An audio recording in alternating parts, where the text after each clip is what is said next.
Hey everybody, it's Captain Clutch here bringing you another commentary guide from the Mage Tower. This time we are going to be looking at Fell Totem's Fall challenge from the WindWalker monk's point of view. Honestly, this was one of my favorite class challenges so far, as the WindWalker monk is a super fun spec for me to play, and I felt the difficulty level of this challenge was near perfect. Make sure to hit that like and subscribe button. I'll be putting out more videos as we are going for all 36 specs completed in the Mage Tower. Okay, so let's take a look at the gear right before we go into the breakdown of the fight. We tried to get as much haste versatility as possible. I think crit verse is another really strong option, or even the preferred option for Windwalker Monk, but I basically went highest item level or haste verse pieces. It's all Shadowlands from Mythic Plus or from the raid. There is nothing that we are using that is from any other expansion that is being scaled. Time walking, no trinkets, no weapons, no Azurite pieces. Some of our gear is even the starter base Covenant campaign shoulders here. So it can be done in Shadowlands gear. You do not need any outside help, which made this fight very fun, and it's exciting to see that some of these specs are able to do that. So without further ado, let's jump right into how this fight is. In Fell Totem's Fall, you are participating in a two-phase fight. Phase 1 is pretty simple. We zone into the encounter, we walk towards Tugar, and he runs away. Congratulations, we're now heading on to Phase 2. The whole encounter wraps up into one simple task: defeat both the giant worm Jormog and Tugar. However, we want to make sure that we kill them as close together as possible due to the encounter's enrage effect. Basically, when one of them dies, the other one will enrage. And if they aren't close to being dead themselves, you might not be able to survive the damage output very long. One of the main mechanics that prevent you from cleaving them down at the start are the Fell Hardened Scales that are on Jormog. He starts with 9 stacks, with each stack reducing damage taken by 10%. The only way to get these stacks to drop is to kite Jormog through the fallen rocks during Earthquake. Tugar will periodically channel Earthquake throughout the fight, while Jormog will burrow into the ground. 3 rocks will fall from the ceiling. Just make sure not to get hit by these, as they do a very healthy chunk of damage. Jormog will then periodically pop up from under the ground and charge at your location. You need to place yourself between a rock and Jormog, and he will run into the rock instead and lose a stack of Fell Hardened Scales. Run Jormog through 9 rocks, and he will no longer have any damage reduction. The other main and most important mechanic in the encounter is called Fell Burst. This is cast by Tugar and does massive magic damage. It needs to be interrupted at all costs. Spear Strike should be up for almost any cast, but in the off chance that it isn't, any other sort of crowd control like Leg Sweep or In-Cap will prevent the cast from happening as well. Usually, Tugar will have 1 cast while Jormog is up, and then 1 cast following Earthquake.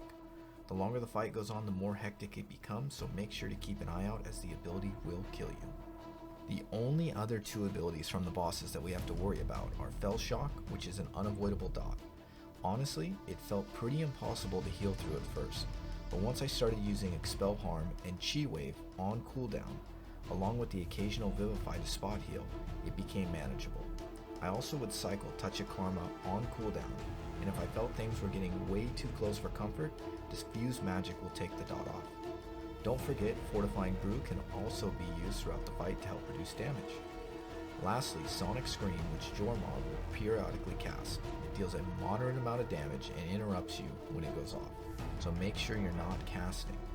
The one thing I learned way too late in my attempts is that you can actually CC Jormog as well. I started utilizing Leg Sweep and In-Cap to help stop the damage coming out. Moving on to the final mechanics of the fight. During Earthquake, eggs will spawn. If they hatch before they are killed, a little worm comes out and spits poison. It can be avoided by just moving out of the circle on the ground, but you want to try and kill the eggs before they hatch. I'd usually save Touch of Death and instantly kill an egg while I cleave the others down. The longer the fight goes on, the more eggs will spawn, so you can quickly become overwhelmed. There will also be a Fell Surge totem that spawns throughout the fight. If it finishes its channel, it will stun you, and that can lead to your death. Luckily, it dies in 1 hit, so just keep an eye out and make sure to kill it. Finally, this weird green X comes out during the fight. It has a bit of a delay, but it does damage and you want to avoid it. But let's not waste any more time and jump straight into the fight. I'm out of the ground. Looking forward to it.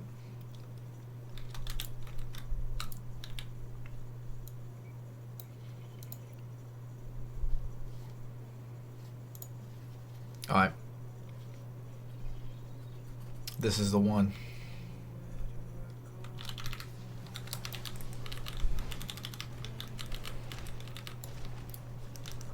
I haven't set him as my focus, so I almost just wiped there if I went to leg swept.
We're doing it.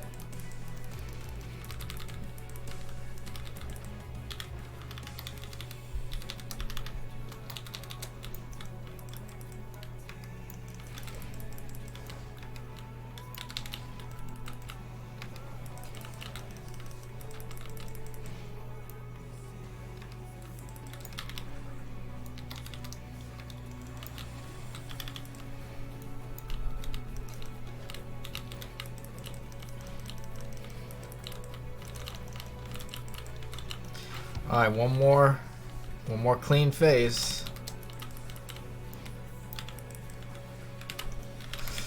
Ooh. I have to burn that.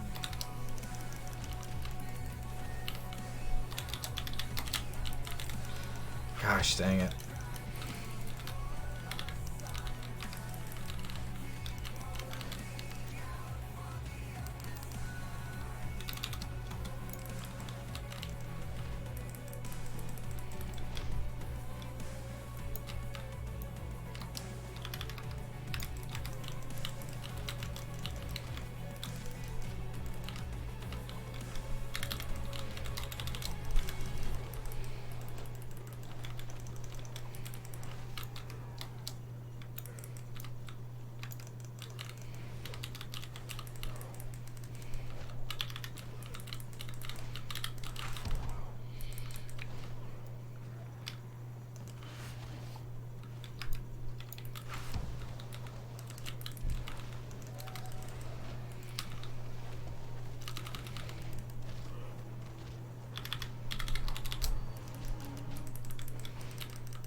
No.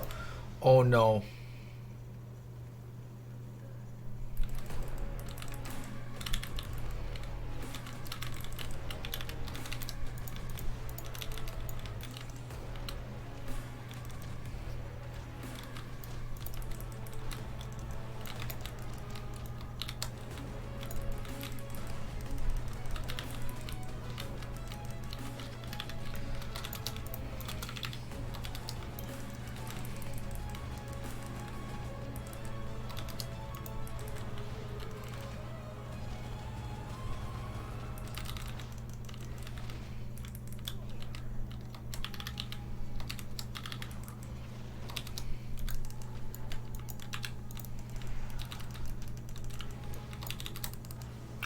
No.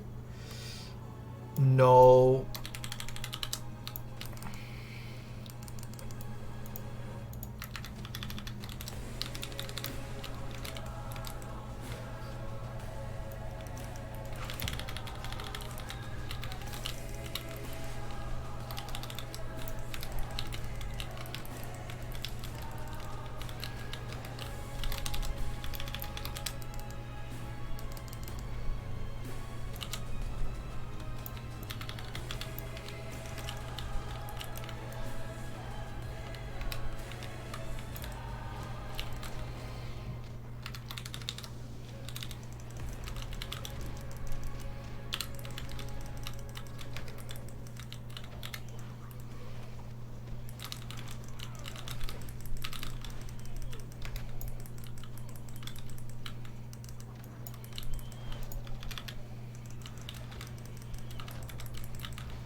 Okay. Easy. There's number 5.